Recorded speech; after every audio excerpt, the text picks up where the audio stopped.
enters the house of Allah, he is under the supplication of the angels.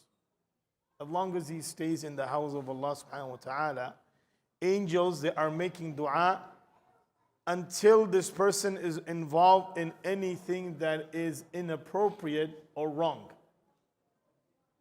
So let's say you are in the masjid and you backbite, the angels leave you. This person has been destroyed. He's in the best place of earth and he's doing the worst of action. Or when you're talking, like we have those kids talking, please go outside. So these are our responsibility. This is our responsibility. When we bring our kids to the house of Allah, we let them know that these are the restrictions.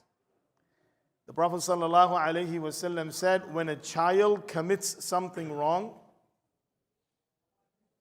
the sin of that comes onto the parents because they didn't teach him well. When your child does something, you come and bring him to the masjid, he prays salah, you get the reward of his salah. You make him fast, you get the reward of his fasting.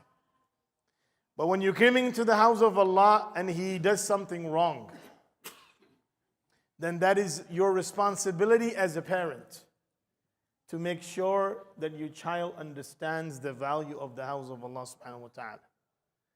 And this was a practice of the Sahaba that they used to keep their children with them when they would come and bring them to the house of Allah or in the majlis of the Prophet sallallahu alaihi wasallam.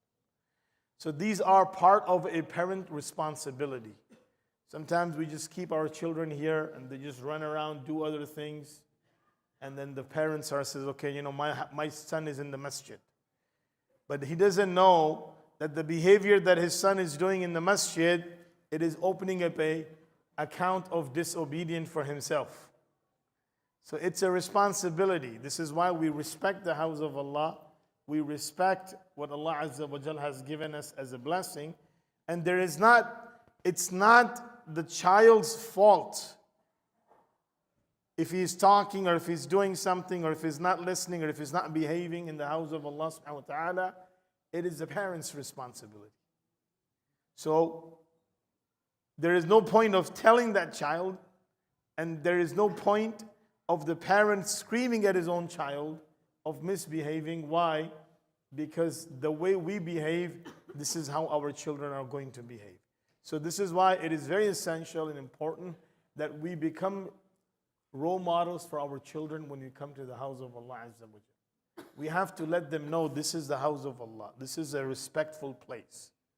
And when we teach them that, they will value this. And we will be given a gift and a great reward in the sight of Allah of fulfilling our responsibility. Because children are the responsibility of the parents. And Allah Azza wa Jal, when He gives them, this is a ni'mah that we have to appreciate, we have to understand, and we have to maintain in a way that is pleasing to Allah subhanahu wa ta'ala. We ask Allah Azza wa Jal to grant us understanding. We ask Allah subhanahu wa ta'ala to make us fulfill our responsibilities. Ameen ya Rabbal Alameen. Jazakumullahu khairan. Subhanallah bihamdihi. Subhanakallahumma wa bihamdika wa nashhadu an la ilaha illa anta nastaghfiruka wa natubu ilayk.